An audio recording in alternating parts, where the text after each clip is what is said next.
கிருஷ்ணகிரி மாவட்டம் ஓசூரில் பழைய இரும்பு குடோனில் ஏற்பட்ட பயங்கர தீ விபத்தால் லட்சக்கணக்கான ரூபாய் மதிப்பிலான பொருட்கள் எரிந்து சேதமடைந்தன.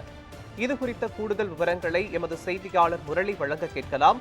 முரளி, இந்த தீ விபத்து தொடர்பான முழுமையான விவரங்களை பதிவு பண்ணுங்க. ஒசூர் வெங்கடேஷ் நகர் பழைய பொருட்கள் சேமிப்பு குடோனில் திடீர் தீ விபத்து ஏற்பட்டது. இந்த தீ விபத்து குடோனில் இருந்த இரும்பு, பிளாஸ்டிக், அலுமினியம், காப்பர், பழைய பேப்பர் உள்ளிட்ட பழைய பொருட்கள் எரிந்து சேதமானது. இதன் மதிப்பு பல லட்சம் இருக்கும் என கூறப்படுகிறது. ஒசூர் வெங்கடேஷ் நகர் பகுதியில் முனிசாமி என்பவருக்கு சொந்தமான பழைய பொருட்கள் சேமிப்பு குடோன் உள்ளது.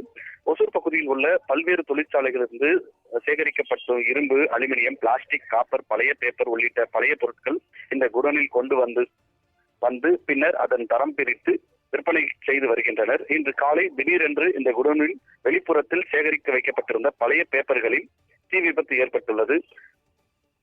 இந்த தீயானது மெல்ல மெல்ல பரவி குடோனில் சென்றுள்ளது. அதனைத் தொடர்ந்து குடோனுக்குள் இருந்த பழைய பொருட்கள் தீப்பற்றி எரிந்த தொடங்கியது.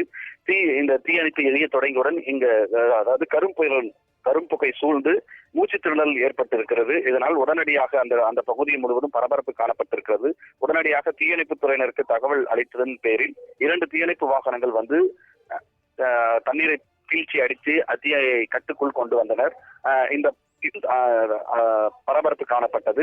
அதாவது ஒசூர் மாநகராட்சி பகுதியில் ஒரு தீயணைப்புத்துறை மையம் அமைக்க வேண்டும் என பல நாட்களாக கோரிக்கை வைத்திருக்கின்றனர். இதை தமிழக அரசு நடவடிக்கை எடுக்க வேண்டும் என பொதுமக்களும் சமூக ஆர்வலரும் கோரிக்கை வைத்திருக்கின்றனர். மோகன், விவரங்களுக்கு நன்றி முரளி.